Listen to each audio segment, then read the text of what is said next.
الحمد لله والصلاة والسلام على رسول الله أما بعد. قال الله تعالى في القرآن المجيد: أعوذ بالله من الشیطان الرجیم وأما السائل فلا تنهر. کوئی فقیر تمہارے دروازے پہ آ جائے تو اسے تم جھڑکو نہیں، اس کو تم بھگاؤ نہیں. اسلام نے معاشرے کو خوشحال رکھنے کے لیے ہر وہ جتن کیا ہے جس سے کہ ایک معاشرہ خوشحال رہے.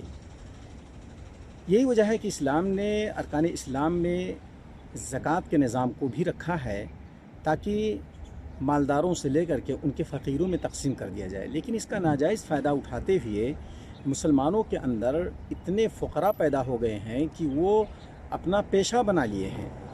سمجھ میں نہیں آتا ہے کہ کون فقیر ہے، کون محتاج ہے، کون پیشے کے طور پر یہ دھندا اپنا لیا ہے. تو اس طریقے سے اسلام جو چاہتا تھا ایک معاشرے میں خوبصورتی ہو اور ایک دوسرے کے ساتھ آپس میں لگے ہوئے رہیں اور ایک دوسرے کی ضرورتیں پوری ہوتی رہے، اس ضرورت کو ایسا پامال کیا گیا ہے کہ سارے نظام کو درہم برہم کر دیا گیا ہے.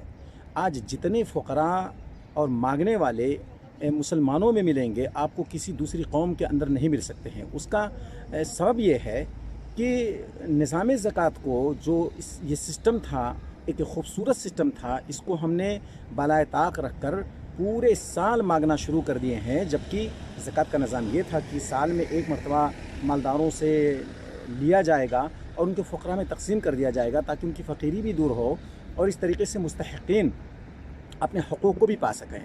اللہ رب العالمین نے ہمیں ایک خوبصورت نظام دیا تھا، ایک اچھا نظام دیا تھا، لیکن ہم نے اس کو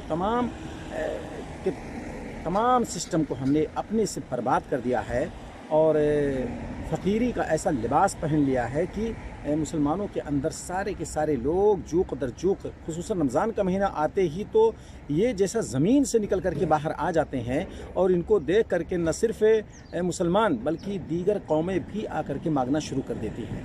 اللہ تعالیٰ ہمیں اپنے نظام کو سمجھنے کی اور اس طریقے سے زکوٰۃ کے سسٹم کو مضبوط کرنے کی ہمیں توفیق عطا فرمائے اور فقراء کو اللہ تعالیٰ ہدایت دے کہ وہ پیشہ بنا کر کے مانگنا نہ شروع کریں. اور یہ ذلت و رسوائی قیامت کے دن ان کو اٹھانی پڑے گی کہ قیامت کے دن کے چہرے پہ گوشت نہیں ہوگا کہ یہ دنیا میں بلا وجہ مانگا کرتے تھے.